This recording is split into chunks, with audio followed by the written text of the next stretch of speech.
Hello children. इस video में हम एसएचएम के क्वेश्चंस को कंटिन्यू करेंगे और क्वेश्चंस देखेंगे एसएचएम के। हम लगातार काफ़ी समय से एसएचएम के न्यूमेरिकल्स पे न्यूमेरिकल्स किए जा रहे हैं क्योंकि न्यूमेरिकल से ही एसएचएम का कंसेप्ट स्ट्रांग होता है। तो आज के लेक्चर्स में भी हम एसएचएम के न्यूमेरिकल करेंगे। आज के ज़्यादातर न्यूमेरिकल्स डिफ़िकल्ट नहीं होंगे, नॉर्मल लेवल क्वेश्चंस होंगे जैसे नीट वगैरह में पूछते हैं नॉर्मल क्वेश्चंस। तो पहला क्वेश्चन है, एक पार्टिकल है जो मीन पोजीशन से शुरू कर रहा है। एक पार्टिकल है, एसएचएम कहां से शुरू कर रहा है? मीन पोजीशन से। कितने टाइम में वो particle mid point of mean and extreme में पहुंच जाएगा? तो मैं आपको क्वेश्चन समझाता हूं। तो किसी भी एसएचएम में एक मीन होता है और एक्सट्रीम होता है। तो there are two extremes and one mean. Particle अपनी जर्नी यहां से शुरू कर रहा है।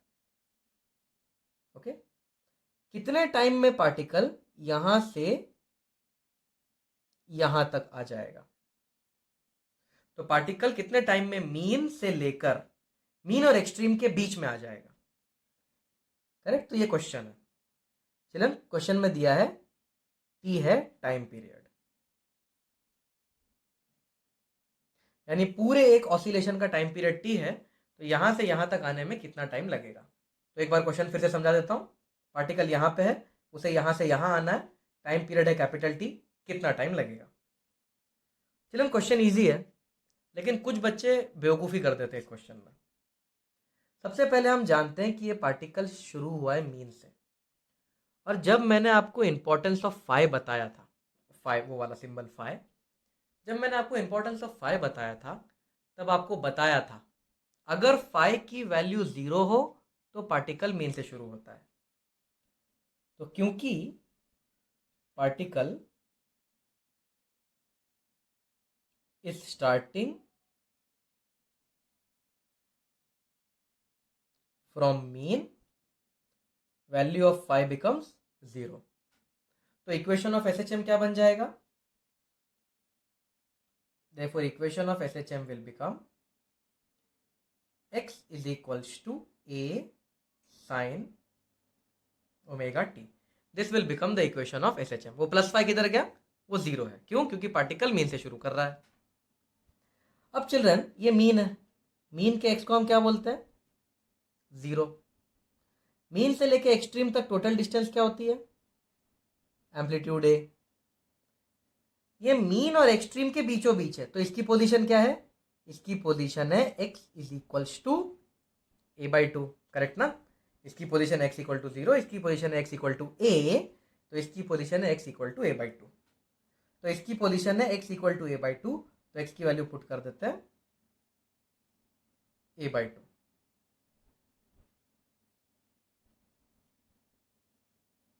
ए से ए कट गया, तो half is equals to sine omega t. अब साइन की कौन सी वैल्यू हाफ होती है? 30 डिग्री। इसका मतलब ओमेगा टी कितना डिग्री है? 30 degree. Therefore omega T is 30 degree. लेकिन चिल्ड्रन, हम डिग्री में काम नहीं करते एसएचएम में, हम किस में काम करते हैं? रेडियन में। तो ओमेगा टी इज 30 डिग्री, लेकिन 30 डिग्री नहीं लिखना। 30 डिग्री को रेडियन में कन्वर्ट करेंगे तो कितना आएगा? Pi by 6 radian. अब ओमेगा की वैल्यू होती है 2 पाई बाई टाइम पीरियड। तो ओमेगा की वैल्यू लिख दी 2 pi by time period into T is equals to pi by 6। तो पाई और पाई कट जाएगा। So T will become capital T upon 12। तो यहां से यहां तक आने में कितना टाइम लगेगा? Time period divided by 12। तो याद रखना, मीन से लेके a बाई 2 तक आने में टाइम पीरियड डिवाइड बाय 12, इतना टाइम लग जाता है। अगला क्वेश्चन चिल्ड्रन, एसएचएम हो रहा है, फिर से हमारे पास वही सिचुएशन है। ये है मीन, ये है एक्सट्रीम, और ये है एक्सट्रीम। इस बार क्वेश्चन पूछ लिया है यहां बीचों बीच से लेके यहां तक आने में कितना टाइम लगेगा। तो क्वेश्चन है मीन और एक्सट्रीम के मिड पॉइंट से लेकर एक्सट्रीम तक पहुंचने में कितना टाइम लगेगा। और कैपिटल टी क्या है, एज यूजुअल टाइम पीरियड। तो अब कैसे करें इस क्वेश्चन को, तो चलो एक काम करते हैं, मीन से लेके एक्सट्रीम तक कितना टाइम चाहिए वो निकाल लेते हैं। Let us calculate time from mean to extreme. Mean से एक्सट्रीम तक पहुंचने में कितना टाइम लगेगा ये कैलकुलेट कर लेते हैं। तो हमें पता है x is equals to a sine omega t. अगर मीन से शुरू हो तो ये फाइ कहां गया, फाइ 0 क्यों हो गया, क्योंकि हमने माना ये मीन से शुरू हो रहा है। और ये कहां पहुंच गया, एक्सट्रीम पे पहुंच गया। तो एक्सट्रीम पे जब पहुंचते हैं तो x की क्या वैल्यू हो जाती है, a। तो a is equals to a sine omega t. Therefore 1 is equals to sine omega t. ये और ये कट गया। Sine of what is 1, sine of 90 degree is 1। इसका मतलब ओमेगा टी क्या है, 90 डिग्री। तो ओमेगा टी 90 डिग्री है। 90 डिग्री को हम लिखते हैं π/2 रेडियन। अब ओमेगा की वैल्यू होती है 2π टाइम पीरियड इंटू टी। तो टी हो गया कैपिटल T/4। मतलब मीन से लेके एक्सट्रीम तक आने में T/4 टाइम लगता है। देखो मीन से एक्सट्रीम आने में T/4 टाइम लगता है। और जिन्होंने पिछले ही न्यूमेरिकल में हमने पता लगाया था मीन से मिड पॉइंट आने में T/12 टाइम लगता है, जस्ट अभी पिछले न्यूमेरिकल में। तो यहां से यहां T/4, यहां से यहां T/12, तो यहां से यहां मिल जाएगा। Therefore time from a/2 to a, तो ये टाइम मिल जाएगा। यहां से यहां तक T/4, यहां से यहां तक T/12, तो इसकी क्या वैल्यू हो जाएगी, T/4 माइनस T/12। एलसीएम ले लो 12, 3 तो ये हो जाएगा 2T/12, तो T/6। तो यहां से यहां तक T/12, यहां से यहां तक T/6, और यहां से यहां तक टोटल T/4। तो चलो अभी अभी हमने जो पढ़ा उसकी एक समरी बना लेते हैं। और इस समरी को अगर याद रखेंगे तो टाइम पीरियड वाले क्वेश्चन फटाफट हो जाएंगे। समरी ये है कि ये है मीन, एक्सट्रीम, एक्सट्रीम। मीन से लेके यहां तक कितना टाइम लगेगा, T/12। फिर यहां से लेके यहां तक कितना टाइम लगेगा, T/6।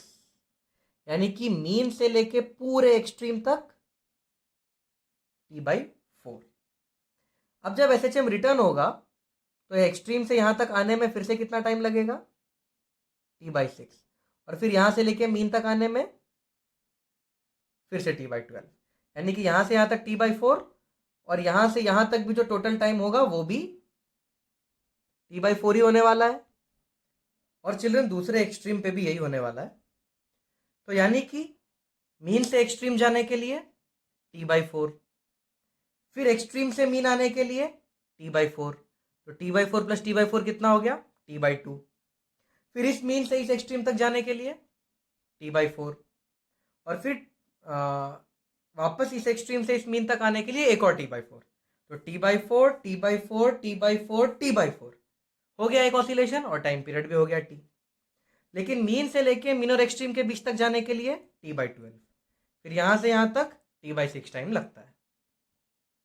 अगला क्वेश्चन है चिल्ड्रन, अगर T है टाइम पीरियड एसएचएम का, तो 5/8 ऑसिलेशन करने में कितना टाइम लगेगा। What is the time taken by the particle to complete 5/8 oscillation. अब सबसे पहले तो हमें समझना पड़ेगा ये 5/8 ऑसिलेशन क्या होता है। तो मान लेते हैं ये है मीन, यहां पे है एक्सट्रीम, और ये है दूसरा एक्सट्रीम। अब मीन से अगर हम शुरू करें एक्सट्रीम तक जाएं, फिर इस एक्सट्रीम से मीन तक आए, फिर मीन से इस एक्सट्रीम पे जाएं, फिर एक्सट्रीम से मीन पे जाएं, तो एक ऑसिलेशन होता है। करेक्ट। तो यहां से लेके यहां तक, फिर यहां, फिर यहां, फिर यहां, इसको मिला के हम एक ऑसिलेशन बोलते हैं। यानी कि मीन से एक्सट्रीम 1/4 ऑसिलेशन, एक्सट्रीम से फिर से मीन एक और 1/4 ऑसिलेशन, यानी हाफ ऑसिलेशन हो चुका है। फिर मीन से लेके ये वाला एक्सट्रीम एक और 1/4 ऑसिलेशन, यानी 3/4 ऑसिलेशन, और यहां से लेके यहां तक एक और 1/4 ऑसिलेशन, यानी 1 ऑसिलेशन हो चुका है। तो मीन से एक्सट्रीम में तक कितना ऑसिलेशन हुआ? 1/4। तो यहां से लेके यहां तक 1/4 हो गया। तो मीन से लेके यहां तक कितना हो गया? 1/8 ऑसिलेशन। तो यहां से लेके यहां तक 1/8 ऑसिलेशन हो गया। फिर यहां से लेके यहां तक 2/8 ऑसिलेशन। 2/8 ऑसिलेशन मतलब एक और 1/8 ऑसिलेशन हो गया। तो यहां से लेके यहां तक 1/8, फिर यहां से लेके यहां तक 1/8, फिर इस एक्सट्रीम से यहां तक एक और 1/8 ऑसिलेशन, फिर इस एक्सट्रीम से यहां तक एक और 1/8 ऑसिलेशन, फिर यहां से यहां तक एक और 1/8 ऑसिलेशन, फिर यहां से यहां तक एक और 1/8 ऑसिलेशन, यहां तक एक और 1/8, और यहां तक आते आते एक और 1/8 ऑसिलेशन। 1 2 3 4 5 6 7 8। तो एक ऑसिलेशन के हमने 8 टुकड़े कर दिए। तो हर एक टुकड़ा कितना होगा? 1/8 का। तो 1/8 oscillation, 2/8 oscillation, 3/8 oscillation, 4/8 oscillation, 5/8 oscillation, 6/8 oscillation, 7/8 oscillation और 8/8 ऑसिलेशन। 8/8 ऑसिलेशन यानी कि 1 ऑसिलेशन। हमें पूछा है 5/8 ऑसिलेशन करने में कितना टाइम लगेगा। तो ये हो गया 1/8 ऑसिलेशन, ये एक और 1/8 ऑसिलेशन, मतलब 2/8 ऑसिलेशन हो चुका है। यहां तक आएंगे तो 3/8 ऑसिलेशन हो चुका है, यहां तक आएंगे तो 4/8 ऑसिलेशन हो चुका है, और यहां तक आएंगे तो इसे कहेंगे 5/8 ऑसिलेशन। यानी हमारा जो असली ऑसिलेशन है वो यहां से शुरू हो रहा है और यहां खत्म हो रहा है। 5/8 इतना ही होता है ना। तो 1/8, 2/8, 3/8, 4/8, 5/8 ऑसिलेशन यहां पे खत्म हो रहा है। ओके। अब हम जानते हैं कि यहां से यहां तो जो टोटल टाइम लगेगा, यहां से यहां आने में कितना टाइम लगता है चिल्ड्रन? T/4 प्लस, फिर यहां से यहां आएगा तो कितना टाइम लगेगा? T/4 प्लस, मीन से लेके मीन और एक्सट्रीम के बीच तक आना है हमें, मतलब यहां से यहां से यहां, फिर मीन से लेके मीन और एक्सट्रीम के बीच में। तो यहां से यहां कितना टाइम लगता है चिल्ड्रन? मीन से लेके मीन और एक्सट्रीम के बीच में T/12 प्लस T/12, इतना टाइम लगेगा। तो एलसीएम हो जाएगा 12, 3 + 3 6 + 1 7, T/12 इज द आंसर।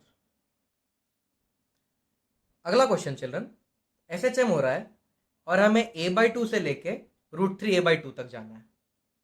तो ये रहा mean position, extreme position, extreme position, A/2 मतलब यहां। तो हमें हमारी जर्नी शुरू करनी है A/2 से और खत्म कहां करनी है? √3A/2 पे। यहां कहीं होगा √3A/2, मतलब यहां से यहां आने में कितना टाइम लगेगा ये पता लगाना है। तो ट्रिक क्या होगी? मीन से लेके √3A/2 का टाइम निकाल लो। तो हम जर्नी करेंगे मीन से √3A/2 तक।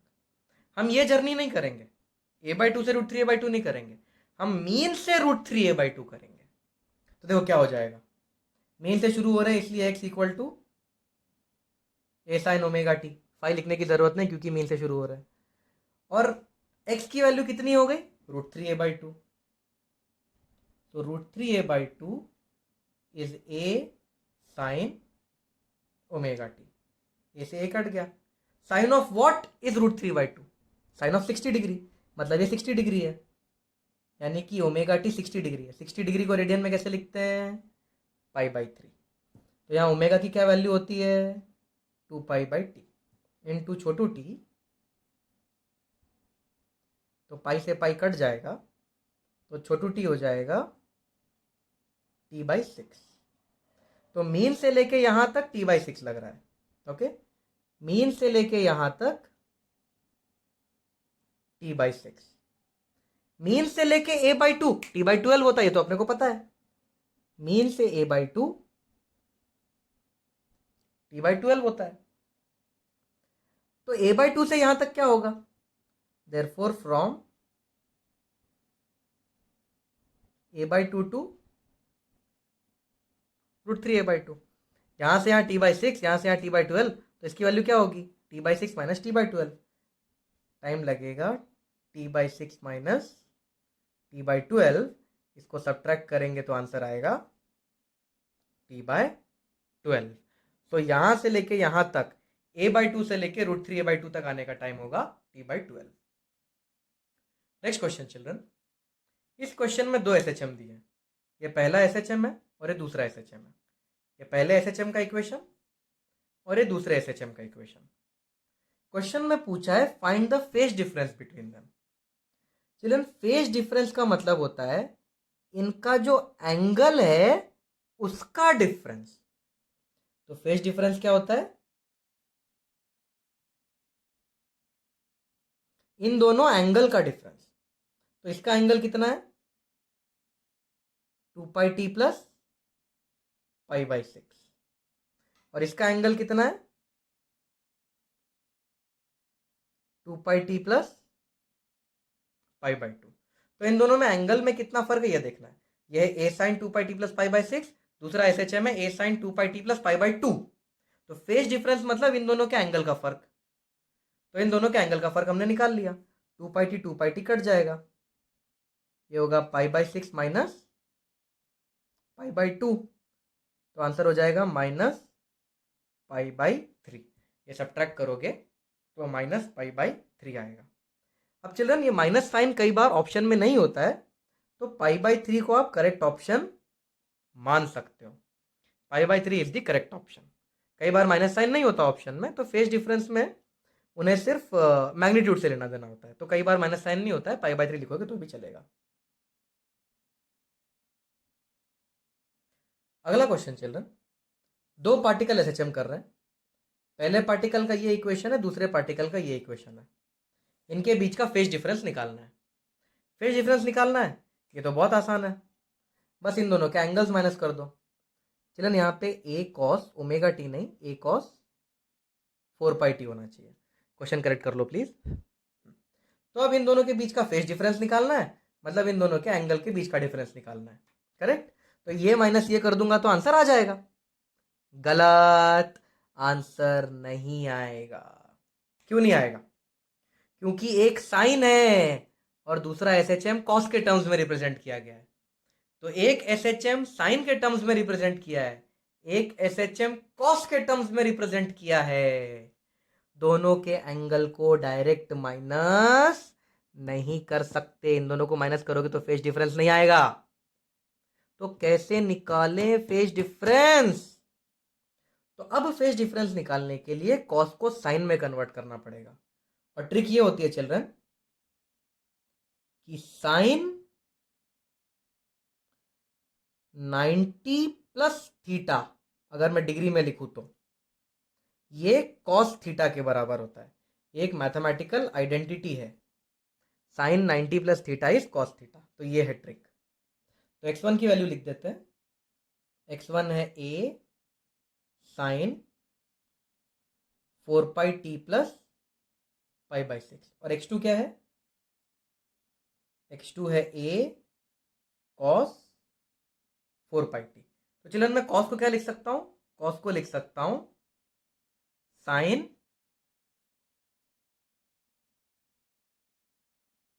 90 प्लस थीटा। देखो साइन 9 π/2 रेडियन होता है, उसको 90 डिग्री बोलते हैं। साइन 90 प्लस थीटा मुझे क्या दे देगा? Cos theta. तो अब देखो x1 भी साइन के टर्म्स में हो गया, x2 भी साइन के टर्म्स में हो गया। अब इन दोनों का लेना है हमें डिफरेंस। तो जो फेज डिफरेंस है वो हो जाएगा 4πt plus π/6 minus 4πt plus π/2। तो फिर से जो फेज डिफरेंस आएगा वो -π/3 आएगा, पर ऑप्शंस में माइनस नहीं होता कई बार, तो π/3। अगला क्वेश्चन देखो चिल्ड्रन, दो पार्टिकल है, एसएचएम कर रहा है, दोनों के एम्पलीट्यूड सेम है, दोनों की फ्रीक्वेंसी भी सेम है, दोनों एक दूसरे को क्रॉस कर रहे हैं x = a/2 पे ऑपोजिट डायरेक्शन में। Find phase difference between them. तो मैं आपको समझाता हूं हो क्या रहा है। तो ये है मीन, ये है एक्सट्रीम, और ये दूसरा एक्सट्रीम।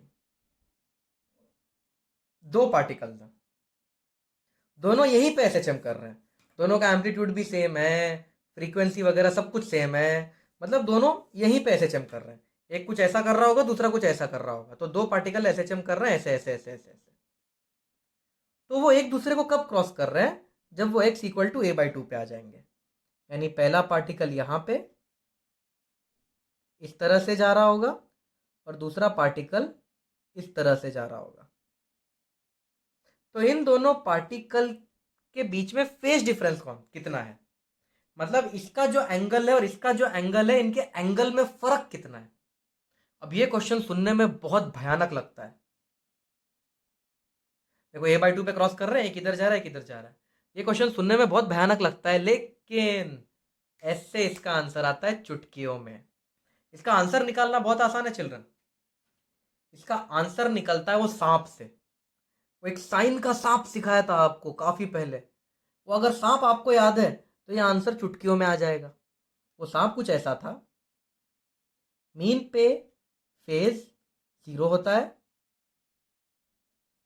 ए और पार्टिकल यहां जा रहा होता है, फिर फेज हो जाता है 30 डिग्री, तो पार्टिकल a/2 पे होता है और यहां जा रहा होता है।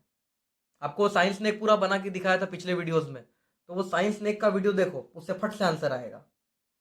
फिर यहाँ 60 डिग्री होता है, फाई की वैल्यू हो जाती है 60 डिग्री एट √3 a/2, और जब एक्सट्रीम पे आता है तो फाई की वैल्यू हो जाती है 90 डिग्री एट ए। फिर ये ऐसा घूम के जब यहाँ आता है तो देखो ना 30 डिग्री बढ़ा रहे हैं, तो ये हो जाएगा 120 डिग्री, यहाँ पे आएगा तो 150 डिग्री। लेकिन 120 डिग्री पे इस तरफ जा रहा होगा और 150 डिग्री पे पार्टिकल इस तरफ जा रहा होगा। तो जो पार्टिकल यहां जा रहा है a/2 पे, देखो जो पार्टिकल a/2 पे है और यहां जा रहा है, उसका फेज है 30 डिग्री, तो इस पार्टिकल का फेज है 30 डिग्री। और जो पार्टिकल a/2 पे पर यहां जा रहा है, देखो ये पार्टिकल a/2 पे ही है पर यहां जा रहा है, इसका फेज है 150 डिग्री। तो इन दोनों के बीच के एंगल का फर्क कितना है? 120 degree. Therefore phase difference is 120 degree. इन दोनों को बस माइनस कर दिया, खत्म। तो वो साइंस स्नेक का क्वेश्चन था। तो यहाँ पे फाई 0, a/2 पे जो एंगल होता है फेज कांस्टेंट वो 30 डिग्री होता है, फिर 60 डिग्री पे √3 a/2, और 90 डिग्री होता है ए पे, फिर 120 डिग्री। तो ये एरोज भी आपको याद रखना है, तो इससे आंसर तुरंत आ जाता है। नेक्स्ट क्वेश्चन चिल्ड्रन, ये क्वेश्चन शायद AIPMT में आया था, मुझे ठीक से याद नहीं है, पर किसी कॉम्पिटिटिव एग्जाम का एक क्वेश्चन है और थोड़ा सा लॉजिकल क्वेश्चन है, थोड़ा सा डिफिकल्ट भी है। देखते हैं।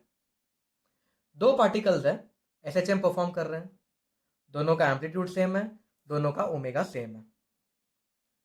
उन दोनों के बीच में जो मैक्सिमम डिस्टेंस है वो उनके एम्पलीट्यूड के बराबर है। उनके बीच में फेज डिफरेंस कितना होगा? तो चलिए इस क्वेश्चन को हम आराम आराम से करते हैं। तो पहला एसएचएम मान लेते हैं, जो पहला एसएचएम है उसका इक्वेशन है x1 = a sin omega T. पहले एसएचएम का ये इक्वेशन मान लेते हैं। और जो दूसरा एसएचएम होगा उसका एम्पलीट्यूड भी a होगा, क्योंकि क्वेश्चन में दिया है सेम एम्पलीट्यूड। फिर उसकी एंगुलर फ्रीक्वेंसी भी सेम है, ऐसा क्वेश्चन में लिखा है, तो ओमेगा टी। लेकिन फेज डिफरेंस है दोनों एसएचएम में और वही हमें ढूंढना है, तो फाई नाम का हमने एक एक्स्ट्रा कांस्टेंट यहां डाल दिया। अब फेज डिफरेंस क्या है? यही फाई। इन दोनों ब्रैकेट में फर्क क्या है? फाई। तो हमें इस फाई को ढूंढना है, इस फाई की वैल्यू पता लगानी है। तो पहले एसएचएम का ये इक्वेशन है, दूसरे एसएचएम का ये इक्वेशन है, दोनों का ए सेम, दोनों का ओमेगा सेम, लेकिन दोनों में एक फेज डिफरेंस है, इसलिए यहाँ पे एक +5 वैल्यू डाल दी और इसी 5 का हमें पता लगाना है। नाउ चिल्ड्रन, x1 पहले की लोकेशन है, x2 दूसरे पार्टिकल की लोकेशन है, तो उन दोनों के बीच में डिस्टेंस कितना हुआ? देखो इस तरह से समझो, पहला पार्टिकल 2 मीटर पे, दूसरा पार्टिकल 6 मीटर पे, तो उन दोनों के बीच का डिस्टेंस 4 मीटर। कैसे आया ये 4 मीटर? इन दोनों पोजीशंस को माइनस करके। Therefore distance between them is x2 minus x1। तो पहला पार्टिकल x1 पे, दूसरा पार्टिकल x2 पे, तो उन दोनों में कितना गैप है? x2 minus x1। तो x2 माइनस x1 उन दोनों का बीच का डिस्टेंस है, तो x2 माइनस x1 कर देता है। ये कॉमन ले लेता हूं, दिस माइनस दिस हो जाएगा, A sine omega T plus 5 minus sine omega T. तो x2 माइनस x1 उन दोनों पार्टिकल्स के बीच का डिस्टेंस है और जिसकी वैल्यू मैंने यहां पे लिख दी है। Therefore x2 minus x1 is a। Children, sine इसे c मान लेते हैं और इसे मान लेते हैं d। तो sine c minus sine d mathematics का फॉर्मूला है और आपको sine c minus sine d आना चाहिए। यहां लिख देता हूं आपके लिए, sine of c minus sine of d होता है 2 cos c plus d by 2 into sine c minus d by 2। तो sine c minus sine d क्या होता है? 2 cos c plus d by 2 into sine c minus D by 2। तो ये mathematics का formula, हम इस फॉर्मूले का इस्तेमाल करेंगे। Sine c minus sine d, तो इसका वैल्यू हो जाएगा 2 cos of c plus d, मतलब इन दोनों को ऐड करना है, omega T plus 5 plus omega T, तो ये हो जाएगा 2 ओमेगा टी प्लस 5 और डिवाइड बाई 2 भी है फॉर्मूले में, तो डिवाइड बाई 2 इनटू साइन, अब इन दोनों को माइनस करना है, देखो माइनस साइन है ना, इन दोनों को माइनस करना है, omega T plus 5 minus omega T, तो ओमेगा टी कट जाएगा, बचेगा क्या? 5 और नीचे बाई 2। तो ये हो गया x2 माइनस x1। अब चलिए क्वेश्चन में लिखा है maximum distance between them. x2 minus x1 क्या है? Distance between particles. पर हमें डिस्टेंस बिटवीन द पार्टिकल में इंटरेस्ट नहीं है, हमें मैक्सिमम डिस्टेंस बिटवीन पार्टिकल में इंटरेस्ट है। मतलब इस डिस्टेंस को हमें बनाना है मैक्सिमम, मेक दिस मैक्सिमम। हमें इसे बड़े से बड़ा बनाना है, क्वेश्चन में लिखा है इसे बड़े से बड़ा बनाओ। तो अगर इसे बड़े से बड़ा बनाना है तो ए तो कांस्टेंट है, ए के साथ कुछ नहीं कर सकते हम लोग। फाई कांस्टेंट होता है, इनिशियल फेज कांस्टेंट होता है, तो ये भी कांस्टेंट है, ये चीज एक कांस्टेंट है, ये जो ए है ये भी एक कांस्टेंट है। तो चिल्ड्रन 2 भी एक कांस्टेंट है, तो बचा क्या? ये कॉस। यानी कि अगर मुझे x2 माइनस x1 को बड़े से बड़ा बनाना है, क्योंकि क्वेश्चन में दिया है बड़े से बड़ा बनाना है, अगर मुझे x2 माइनस x1 को बड़े से बड़ा बनाना है तो मैं a के साथ कुछ नहीं कर सकता, 2 के साथ कुछ नहीं कर सकता, साइन 5/2 के साथ कुछ नहीं कर सकता, क्योंकि 5 कांस्टेंट है। तो मैं किसके साथ करूं कुछ भी? इसके साथ। इसको अगर बड़े से बड़ा बनाना है तो इसको बड़े से बड़ा बना देता हूं। तो इसको हम बड़े से बड़ा अगर बना देंगे, अगर ये value cos 2 omega T plus 5/2 अगर ये बड़े से बड़ा हो गया तो ये भी बड़े से बड़ा हो जाएगा। अब इसकी बड़े से बड़ी वैल्यू क्या है? cos की बड़े से बड़ी वैल्यू क्या है? 1। cos 0 is 1। cos थीटा की वैल्यू 1 से बड़ी हो ही नहीं सकती, तो इसकी बड़े से बड़ी वैल्यू 1, तो इसकी वैल्यू 1 पुट कर देंगे। देयरफॉर x2 माइनस x1 बड़े से बड़ा होके कितना हो गया है? Maximum distance between them is equal to their amplitude. तो ये बड़े से बड़ा होके ए बन जाएगा। क्वेश्चन में लिखा है maximum distance between them is equal to their amplitude. तो जो डिस्टेंस है अगर ये बड़े से बड़ा हो गया तो ये ए बन जाएगा। तो A is equals to A two, क्योंकि इसे बड़े से बड़ा बनाया तो इसे बड़े से बड़ा बनाया, इसे बड़े से बड़ा बनाया मतलब 1 बनाया, तो इसका वैल्यू 1 इंटू साइन 5/2। तो ए और ए कट जाएगा, तो 1/2 is equals to sine 5/2। Sine of what is half? 30 degree, यानी कि ये जो 5/2 है ये 30 डिग्री है। 30 डिग्री को रेडियन में लिखेंगे तो 5/6। तो जो फेज डिफरेंस होगा वो होगा 5/3 रेडियन या 60 डिग्री। तो चलिए उनके बीच में फेज डिफरेंस कितना है? 60 डिग्री। तो थोड़ा सा मैथमेटिकल क्वेश्चन था। मैथमेटिक्स इसमें काफ़ी ज़्यादा इन्वॉल्व थी।